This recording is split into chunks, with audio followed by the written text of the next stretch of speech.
Here is a number I want you to hold in your head for the next 20 minutes. $2,666. That is the average monthly salary of an ordinary Saudi citizen in one of the richest countries on the planet, in the country sitting on top of the largest conventional oil reserves in human history, in the country that has been pumping black gold out of the ground since 1938 and has never stopped. $2,666 a month. Now hold that number next to this one. $450 million. That is what the Crown Prince of Saudi Arabia, the Mohammed bin Salman, spent on a single yacht, one boat, one purchase. For context, at the average Saudi salary, an ordinary citizen would need to work for over 14,000 years without spending a single rial to afford that one yacht. And here's the question nobody in Saudi Arabia is allowed to ask out loud. Where's the money going?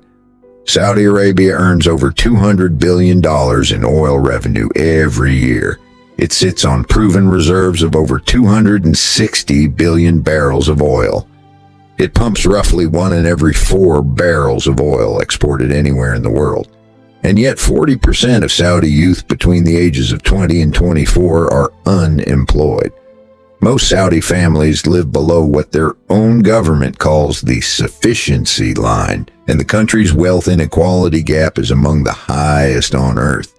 This is not just the story of a rich country and its poor people. This is the story of the most sophisticated, legally bulletproof wealth extraction system ever built. A machine so elegant in its design that the people being drained by it have spent decades not even having a word for what's happening to them.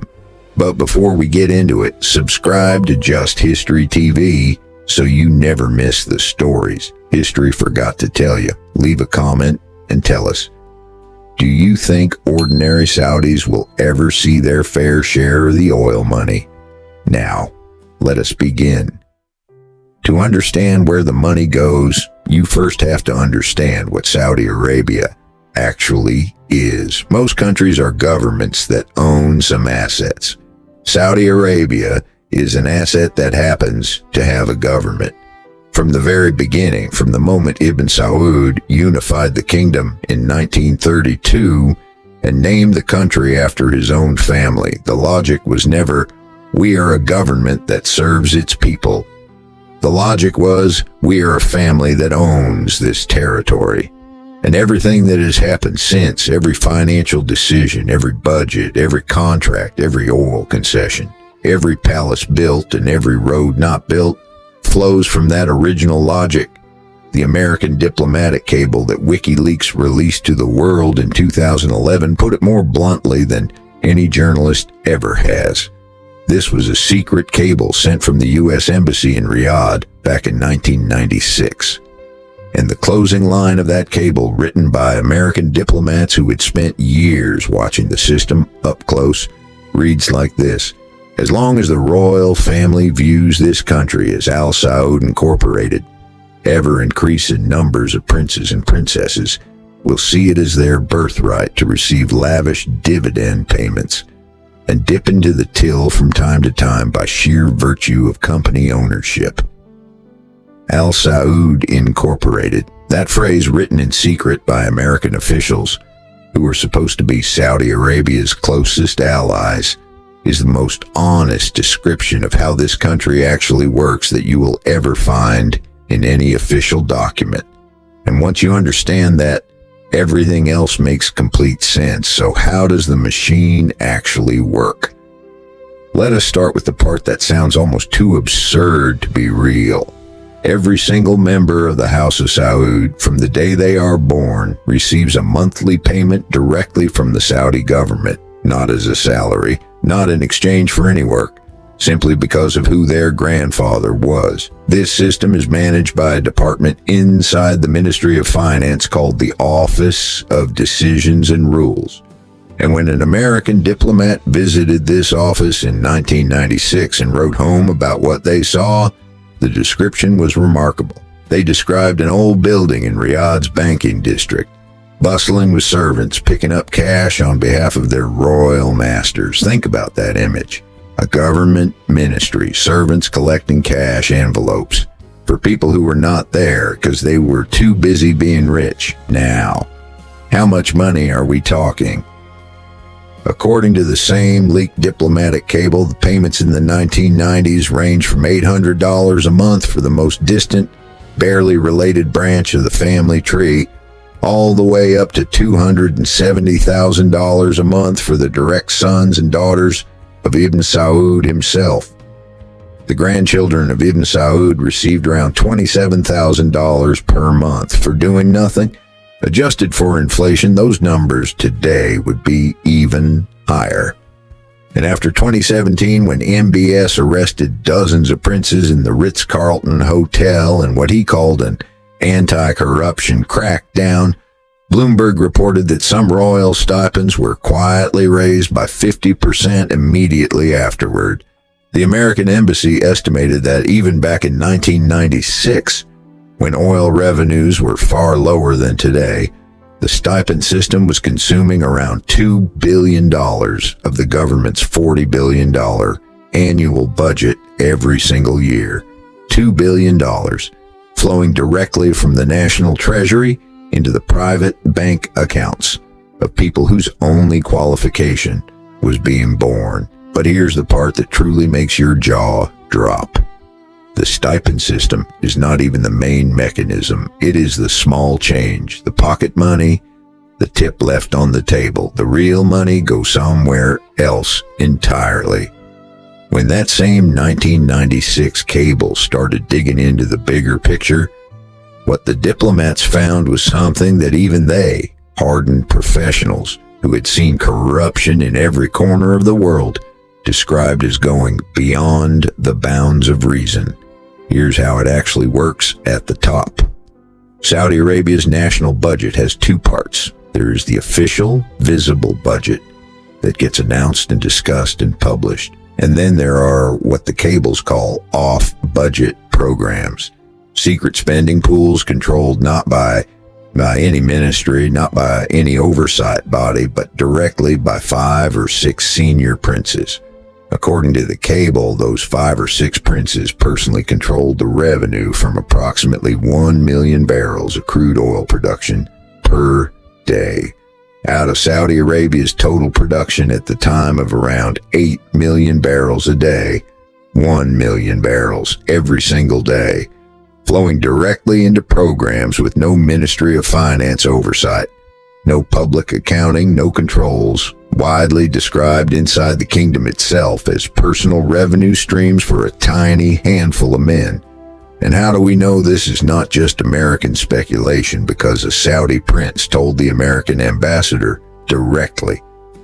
Prince Al-Walid bin Talal, one of the wealthiest men in Saudi Arabia, sat across from the U.S. ambassador and, in the cable's words, lamented the travesty that revenues from 1 million barrels of oil per day were going entirely to 5 or 6 princes.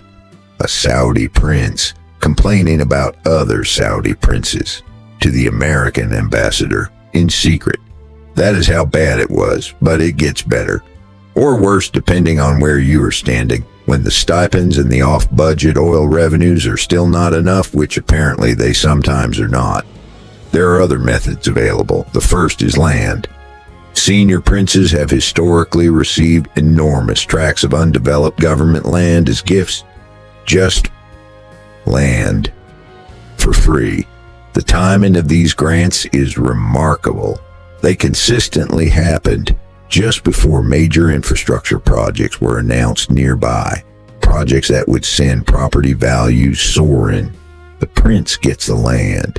The government announces a highway or development zone. The land doubles or triples in value overnight. The prince sells or develops at enormous profit. The public, who funded both the land grant and the infrastructure project with their taxes, receives nothing. The second is the sponsorship racket. Under Saudi Arabia's kafala system, every foreign worker in the country needs a Saudi national to sponsor their right to work. Princes, being untouchable, became sponsors on an industrial scale. One prince sponsoring hundreds of expatriate workers, each paying a monthly fee back to the prince for the privilege of being allowed to work. The prince provides nothing, does nothing, simply exists and collects. The third is what the cables simply call borrowing from the banks and not paying them back. When you are a member of the royal family in a country where the royal family is the government, the concept of a bank refusing to give you a loan or actually chasing you to repay one becomes somewhat theoretical. The cable notes that Saudi banks, quote, generally turn royals away unless they have a proven repayment track record. Unless. That word is doing enormous work in that sentence. And then there is the method that one prince in downtown Riyadh demonstrated so perfectly that the American diplomats included it in their cable as a case study. He had a palace built for himself in central Riyadh, funded by the stipend system, fully built and completed. And then he looked at it and decided he simply did not like it, so he never moved in. The palace stood empty, a monument in the cable's exact words to conspicuous consumption, a building worth tens of millions of dollars paid for by Saudi oil revenues, sitting vacant because a prince changed his mind. And nobody could say a word about it. Now let us zoom out to the person at the very top. Because the individual numbers attached to MBS, Mohammed bin Salman, the crown prince, who is for all practical purposes the ruler of Saudi Arabia right now, are in a category of their own. In 2015, MBS purchased a chateau in France, not a house, a chateau, modeled after the Palace of Versailles, complete with gold leaf fountains, an indoor pool, a ballroom, and a wine cellar holding 3,000 bottles. The price was $300 million. At the time, it was described as the most expensive private home sale in history.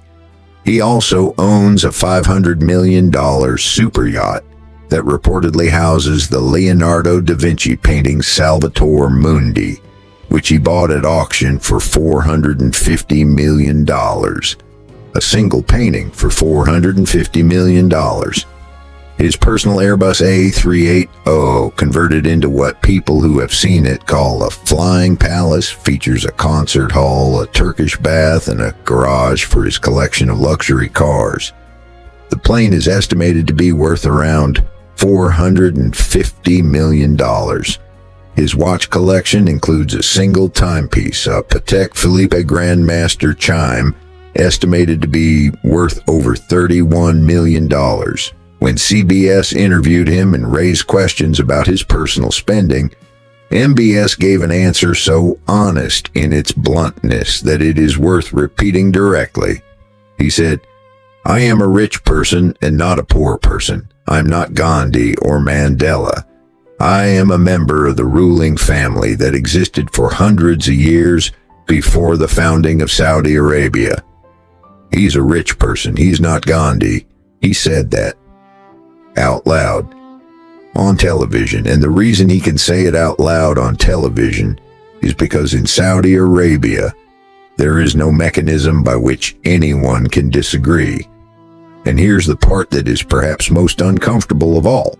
Because while all of this is happening, while the off-budget oil revenues flow to 5 or 6 princes, while the stipends drain $2 billion a year, while chateaux and yachts and flying palaces absorb money that could build hospitals and schools, the ordinary Saudi citizen has been convinced for decades that this is simply how things are.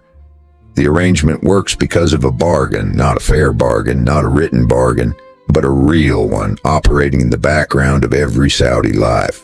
The government provides subsidies, cheap fuel, free health care on paper, government jobs that do not require very much work, housing support. These things are real, and millions of Saudis have genuinely depended on them. And in exchange, ordinary people do not ask where the rest of the money goes. They do not organize. They do not protest. They do not publish. The climate for free expression, according to Freedom House, has deteriorated sharply. Surveillance is extensive. Self-censorship, in their words, is virtually ubiquitous. The 2018 killing of journalist Jamal Khashoggi a man who had simply been writing columns that questioned the Saudi government inside a Saudi consulate in Istanbul, reminded anyone who had forgotten that the cost of asking the wrong questions out loud can be very final. The CIA concluded that MBS personally ordered the killing.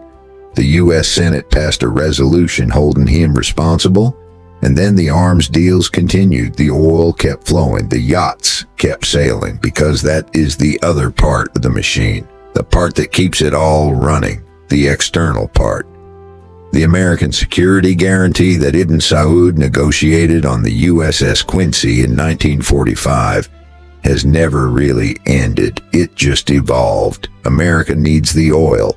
Saudi Arabia needs the protection. And as long as that deal holds, the internal arrangement, the stipends, the off-budget programs, the empty palaces, the drowned questions, continues without meaningful external pressure. The WikiLeaks cable ended with the American embassy writing in plain English that getting a grip on royal family excess was at the very top of Saudi Arabia's priorities. That cable was written in 1996, 29 years ago. The royal family is still dipping into the till. Here's what is almost philosophically perfect about this whole arrangement. The country was founded by a man who built his power by convincing people that fighting for him was the same as fighting for God. That was the deal with Al-Wahhab in 1744. Religion and power fused together so that questioning the king felt like questioning heaven itself. And 280 years later, that fusion still holds. You cannot separate the government from the family. You cannot separate the family from the oil. You cannot separate the oil from the religion. It is all one structure built deliberately over centuries by people who understood exactly what they were doing. The towers are real, the jets are real, the gold is real, but who it belongs to. That has always been the question that the machine was specifically designed to make sure you never finish asking. Thank you for watching all the way to the end. If this video made you see things differently, subscribe to Just History TV and leave a comment telling us which hidden story you want us to uncover next. See you in the next video.